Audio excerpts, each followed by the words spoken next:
Hello guys, welcome to Kaushik classes. आज हम पढ़ने वाले हैं class 11th chapter 2 of accounts, basic accounting terms. तो चलिए शुरू करते हैं। सबसे पहले हमारी ट्रांजैक्शन आती है बिजनेस ट्रांजैक्शंस। बिजनेस ट्रांजैक्शंस क्या होती है? वो फाइनेंशियल ट्रांजैक्शंस जो दो पार्टीज के सेंटर्स होती हैं गुड्स ऑफ एक्सचेंज पर, ठीक है। सेकंड आती है हमारी capital. Capital refers to amount invested by the proprietor in the business. वो अमाउंट जो प्रोप्राइटर के द्वारा इन्वेस्ट किया जाता है कैपिटल होती है। अकाउंट क्या होती है? जो सभी ट्रांजैक्शंस को रिकॉर्ड करें वो होते हैं अकाउंट। ड्राइंग वो पैसा कोई भी प्रोप्राइटर अपने घर ले जाता है से निकाल करके। पैसा, गुड्स, कोई भी चीज बिजनेस से रिलेटेड होगी या उसे अपने घर ले जा रहा है ना, तो ड्राइंग होगी। लाइबिलिटी क्या होती है? क्रेडिट ऑन बिजनेस और लॉस। कोई भी क्रेडिट है बिजनेस पर या कोई लॉस हो गया तो वो लाइबिलिटी होगी। ये भी दो टाइप्स की होती हैं, करंट और नॉन करंट। करंट लाइबिलिटी जिनको 12 महीने के अंदर सेटल किया जा सकता, नॉन करंट जिनको 12 महीने के अंदर सेटल नहीं किया जा सकता।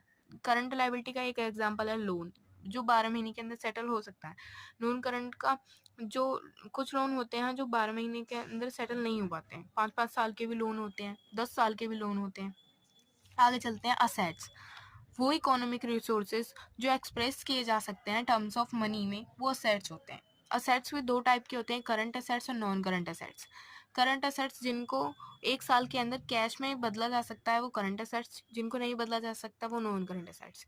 नॉन करंट असेट्स भी दो टाइप के होते हैं, टेंजिबल असेट्स और इनटेंजिबल असेट्स। जिनको हम देख, छू और फील कर सकते हैं वो टेंजिबल असेट्स, और जिनको नहीं देख नहीं सकते, छू नहीं सकते, फील नहीं कर सकते वो इंटेंजिबल असेट्स। टेंजिबल असेट्स जैसे मशीनरी हुई, इंटेंजिबल असेट्स जैसे गुडविल। गुडविल को हम छू नहीं सकते, देख नहीं सकते हैं।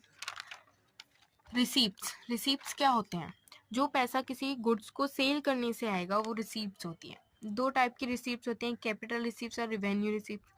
जो कभी कभी बेचे जाते हैं सामान, वो बेचे जाएं तो उनसे जो पैसा आएगा वो कैपिटल रिसीप्ट्स। जैसे आपका कोई फर्नीचर था बिजनेस से रिलेटेड और वो खराब हो गया, आपको नया लगवाना है, तो उसके लिए आपको पहला वाला बेच दिया आपने, उससे जो पैसा आएगा वो कैपिटल रिसीप्ट्स, ठीक है। रिवेन्यू रिसीप्ट जो डेली बेसिस पे होगी, मान लो आपकी कोई फर्नीचर की दुकान है और आपका डेली का फर्नीचर का लेन देन है, तो वो होंगे रिवेन्यू रिसीप्ट्स।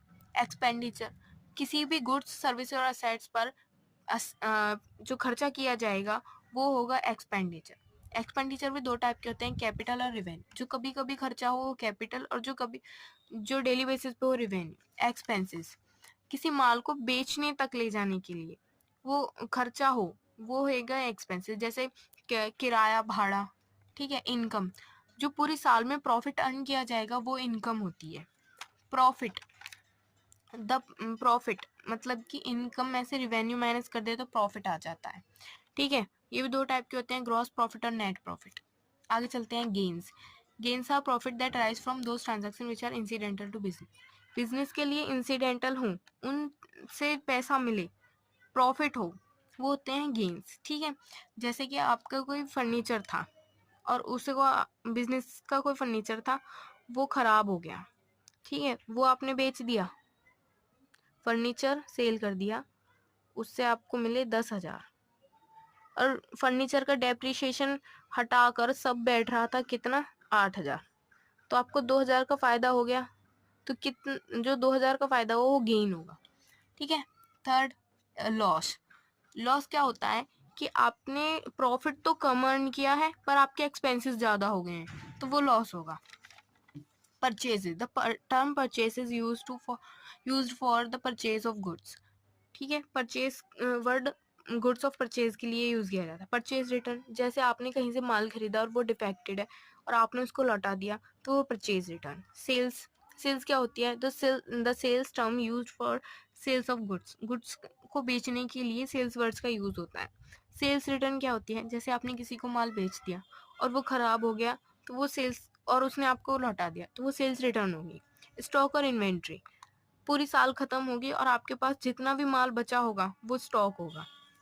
डेटर, डेटर कौन होते हैं? डेटर वो होते हैं जिसको बिजनेस से पैसा लौटाना होता है, मतलब कि बिजनेस को पैसा देना है उनको, ठीक है। सॉरी उल्टा बोल दिया। डेटर्स वो होते हैं जिनसे पैसा आएगा। क्रेडिटर्स, जिसको पैसा देना है, ठीक है। जैसे आपने कहीं से उधार माल खरीद रहा है 10,000 का, ठीक है, तो आपको ये लौटाने हैं ना, तो ये क्रेडिटर्स हो गई, ठीक है। डेटर्स, जैसे किसी ने आपसे माल खरीद लिया उधार 10,000 का, तो वो डेटर हो गए आपके, ठीक है। Goods, goods is as the products in which the firm is dealing, मतलब कि गुड्स वो होते हैं जो भी आपने सामान खरीदा है बेचने के पर्पज से, वो होते हैं गुड्स, ठीक है। वाउचर, वाउचर एक प्रूफ होता है कि आपने उनसे माल खरीदा है, ठीक है। जैसे हमने किसी को माल बेचा, तो हम उसको एक वाउचर बना के देंगे कि जी हाँ तुमने हमसे माल खरीदा है, जिससे कि वो यदि लौटाने आए तो हम उसको माल, हाँ हम समझ जाएं कि हाँ ये हमारा ही माल है, ठीक है। डिस्काउंट, डिस्काउंट दो टाइप के होते हैं, कैश डिस्काउंट, ट्रेड डिस्काउंट। जो डिस्काउंट तब दिया जाए जब हम कैश में पेमेंट कर रहे हैं। ट्रेड डिस्काउंट वो होता है कि हम कैश में पे करें या ना करें, उससे कोई फर्क नहीं पड़ता है, वो डिस्काउंट हमें मिलना ही है। बुक्स ऑफ अकाउंट्स, जो भी ट्रांजैक्शन जर्नल और लेजर में रिटर्न की जाती हैं, वो होती हैं हमारी बुक्स ऑफ अकाउंट्स, ठीक है। आप आगे पढ़ोगे जनरल और लेजर, यदि आपने पढ़ लिया तो बढ़िया ही है। एंटिटी, जो यूनिट यूज की जाती है बिजनेस के लिए, उसे एंटिटी बोलते हैं। डेबिट एंड क्रेडिट, जो भी है लेफ्ट हैंड साइड में होती है एक अकाउंट के, वो होती है डेबिट, और जो राइट साइड में होता है वो होता है क्रेडिट। लाइव स्टॉक, जो भी गुड्स और असेट्स आप प्रेजेंट हैं आपके पास, वो लाइव स्टॉक होते हैं। Allowance, if some reduction in sale price given to a customer due to defective माल, मान लो आपने किसी को माल बेचा है, वो खराब हो गया, तो आपको ये आप बोलें कि जी खुद कुछ पैसा कम दे देना, पर आप ले लो इस माल को, तो वो जो आपने रिडक्शन दिया है ना, वो होती है अलाउनेस। बैड डेब्ट्स कौन से होते हैं? बैड डेब्ट्स वो होते हैं जो आपका माल नहीं लौटाते हैं।